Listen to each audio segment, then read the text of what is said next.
یو کندهاري ځوان چې د ډیر مودې لپاره د استرالیا پر مطبوعاتو د یو باچا په توګه څرګند پاتې و.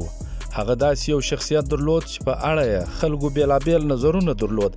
چا به هغه ته خیراتي انسان ویل، چا به ورته حیرانونکی انسان یا بېتاجه باچا، یو چا به بیا ورته د وخت مسیح ویل او چا به د خلکو د ښکلي بت په نوم ورته ویل. هغه ډیر رقیبان هم درلود چې د هغه کرشماتي شخصیت ته به یې سپکاوی درلود او هغه به د چمباز په نوم یاداوه. دا کندهاري ځوان څوک و؟ هغه څنګه او ولې استرالیا ته ورسېدی؟ هغه په استرالیا کې څنګه او ولې مشهور سو؟ آیا هغه افغانستان هیر کړ که بیرته راستون سو؟ راځئ چې د دې کرشماتي کندهاري ځوان په اړه پر ملي هنداره دا هر څه وګورو او وایورو. دا ځوان محمد عالم نومېدی. هغه په کال 1858 کې په کندهار کې زیږېدلی و. هغه په استرالیا کې په محمد علوم مشهور و. هغه یو له شاوخوا 800 افغان اوشبانو څخه و چې په کال 1886 څخه بیا تر 1890 پورې د استرالیا ته د اوښانو د لیږدولو په بهیر کې کار کاوه. هغه په 1928 کال کې اډلیډ ښار ته لاړ او په سټیوارټ سړک کې په خپل کور کې د طبيب په توګه خپل کاروبار پیل کړ.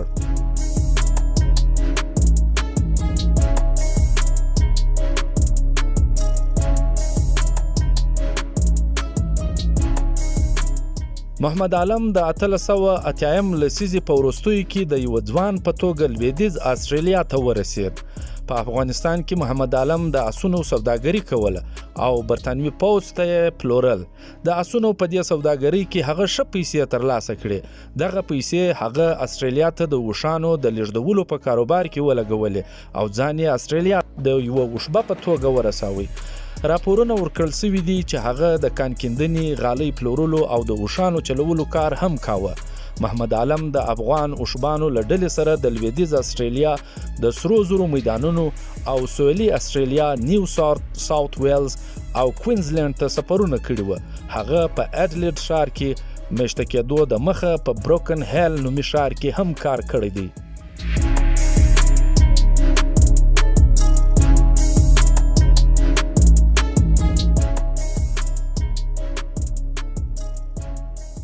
محمد عالم په خپل طبابت کې ډیر مشهور سو. هغه د خپل طبي خدماتو په اړه په منظم ډول د اډلیډ ښار په ورځپاڼو کې اعلانونه ورکول. په دې اعلاناتو کې دا څرګنده ده چې په ډیری اعلاناتو کې هغه د اډلیډ ښار د غریبانو لپاره د مفت درملنې خدمات وړاندې کول.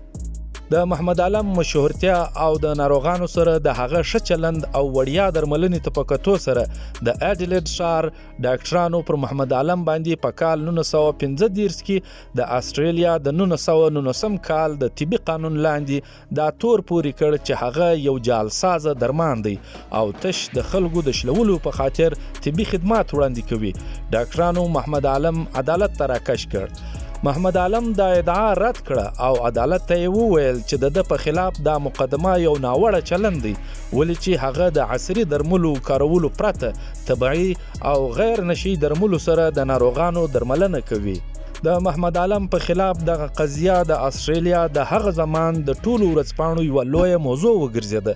په دغه قضیه کې د محمد عالم د یو طبيب په توګه د خپلو ناروغانو سره ښه چلند او هغه اعلانات چې د به په ورځپاڼو کې د مفتي او وړیا درملنې لپاره ورکول د ډاکټرانو لخوا د لګول سوو دغه تورونو په مقابل کې وزن درلود. د محمد عالم 600 مریضان محکمې ته حاضر سو او د قاضي پر وړاندې د محمد عالم په حق کې ګواهي ورکړه چې د محمد عالم لخوا دوی په ډیره وړیا یا مفت درملنه سره د لوی ناروغۍ څخه ژغورل سوي دي. ډاکټرانو دا تور پورې کړ چې یو ډاکټر دی خو بیا یې هم په خپل خدمات له حکومت سره نه دي رجسټر کړي. محمد عالم محکمې ته وویل چې هغه هیڅ کله دا ادعا نه ده کړې چې دی یو ډاکټر دی. هغه زیاته کړه چې زه یو طبيب یم او د طبي بوټو په کارولو سره د ناروغانو د درملنې لپاره دارو درمل له بوټو څخه جوړوم. د سنډے ټایمز ورځپاڼې له رویه د اډلیډ ښار پولیسو هم د محمد عالم په حق کې ګواهي ورکړې وه چې پولیسو هیڅکله د محمد عالم په خلاف د خلکو لخوا شکایت نه دی ترلاسه کړی او نه هم کله پولیسو د غیر چاپیره د مشکوک سرګرمیانو په اړه څه لیدلي دي چې ګواکې هغه خلک دوښکه کوي.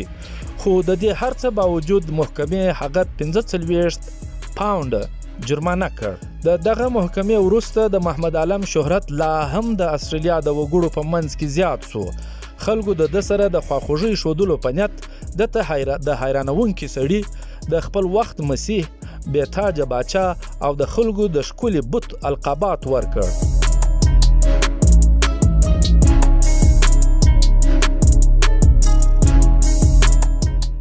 د محمد عالم طبابت او اعلاناتو هغه د اډلېډ خلکو ته شور پیژندلی و. هغه یو ډیر رنگین شخصیت او د ډیر پام وړ د بټو له لارې د درملو جوړولو ترڅنګ د اسلام په اړه ګڼ کتابونه هم لیکلي وو. داسې بریښي محمد عالم انګلیسي ژبه نسوای لیکلی. ځینې پوهان دا اټکل کوي چې د هغه ډیرې لیکنې ژباړل سوي وي یا یې په بل چا لیکلي وي. په هغه زمان کې په استرالیا کې د سپین پوستو استرالیایي وګړو لخوا استرالیا ته د مهاجرت کولو د محدودیت او سختولو لپاره یو قانون جوړ شوی وو چې د سپینې استرالیا د پالیسۍ په نوم هم یادېږي.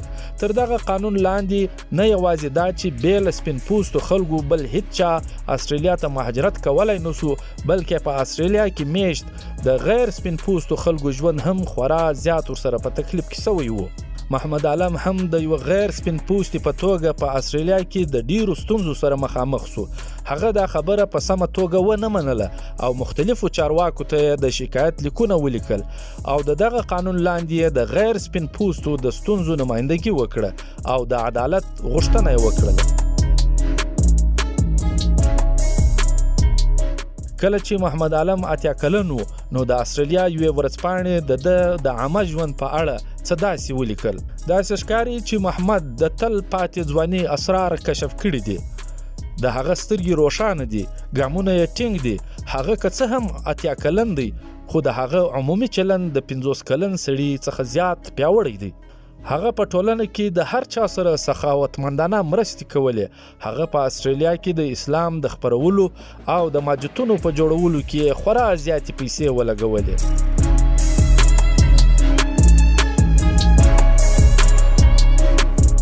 د محمد عالم په اړه د استرالیا د هغه زمان په ورځپاڼو کې راغلي دي چې هغه د لوی نړیوال فشار یعنی ګریټ ډیپریشن په وختونو کې په سخاوت سره په خیراتونو کولو او په هر اونۍ کې به 6 پسونه بېوزلانو خلکو ته حلالول.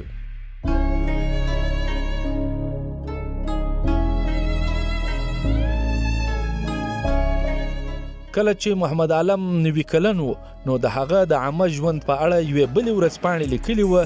90 کلن مسلمان د 10 ورځو روژه ونیوله. هغه تل هغه پګړۍ پر سر کوي چې د پام وړ پښتون قامي نښه ده. د 1913 لسیزې په منځ کې محمد عالم د استرالیا څخه وتلی و، ولې چې هغه د حکومت لخوا د هغه خیراتي پیسو باندې د ټیکس لګولو څخه ناراضه و چې محمد عالم د غریبانو سره په مرسته کې لګولې. د استرالیا څخه د وتلو د هغه د پریکړه په استرالیا کې خلک خواشینی کړل. خلکو په زرګونو لیکونه محمد عالم ته واستول چې په هغه مهال په هند کې میشته و او له هغه غوښتنه کوله چې بیرته دی استرالیا ته راستون سي. یو بل غوښتنلیک چې د اډلېډ ښار اروال په ګډون د زرګونو خلکو لخوا لاسلیک شوی و محمد عالم ته واستول سو چې بیرته دی استرالیا ته راستون سي.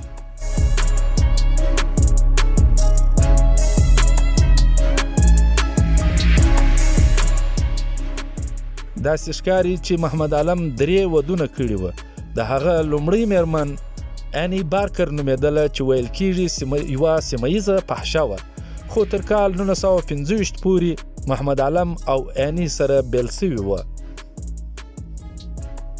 په 1930 کې د هند ته د سفر پر مهال محمد عالم له میرمن اقبال بیګم سره واده وکړ، خو کله چې محمد عالم د هغه غوښتنلیکونو پر بنیاد چې د استرالیا خلکو محمد عالم ته استولي و بیرته استرالیا ته د ستنېدو اراده وکړه نو د استرالیا حکومت د هغه میرمنې اقبال بیګم ته د ورتلو اجازتنامه نه ورکوله.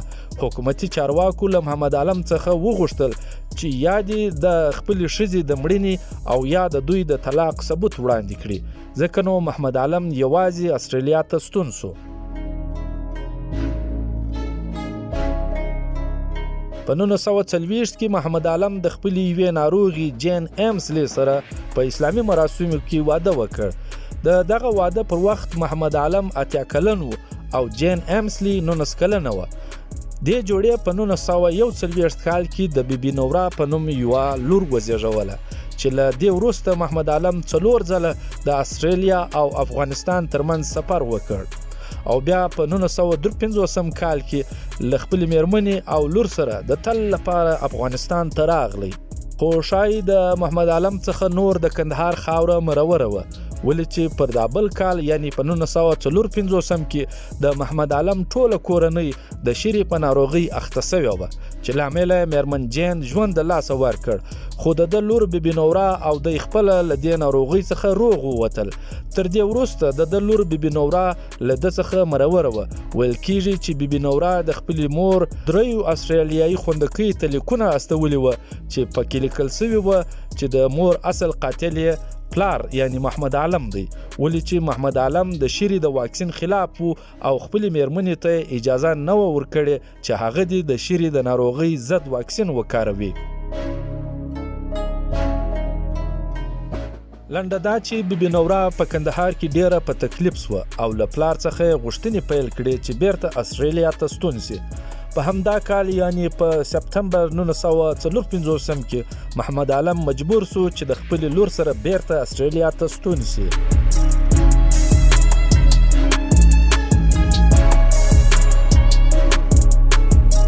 اډلېډ ښار ته تر بیا رسېدو وروسته محمد عالم په ایوارډ پارک کې د انزاک لویه لاره کې یو کور واخیست. له دې ځایه د یو وار بیا د یوه طبیب په توګه خپل تجارت ته دوام ورکړ. هغه د پخوا په څیر د غریبانو او بېوزلانو مفت یا په وړیا توګه درملنې ته هم دوام ورکړ چې په دې سره هغه نور هم په استرالیایي وګړو کې مشهور سو. ورسره محمد عالم خپل وصیتنامه هم چمتو کړه او خپل ټول مال و زر هغه خیراتي ادارو ته وسپاري چې د ماشومانو د روزنې، پالنې او تعلیم او تربیه کار یې په مخه اخیستی و. هغه په خپل ژوند کې لا د خپلې مقبرې ځای ټاکلی و او هلته کې د خپل قبر په خپل لاس جوړ کړی و.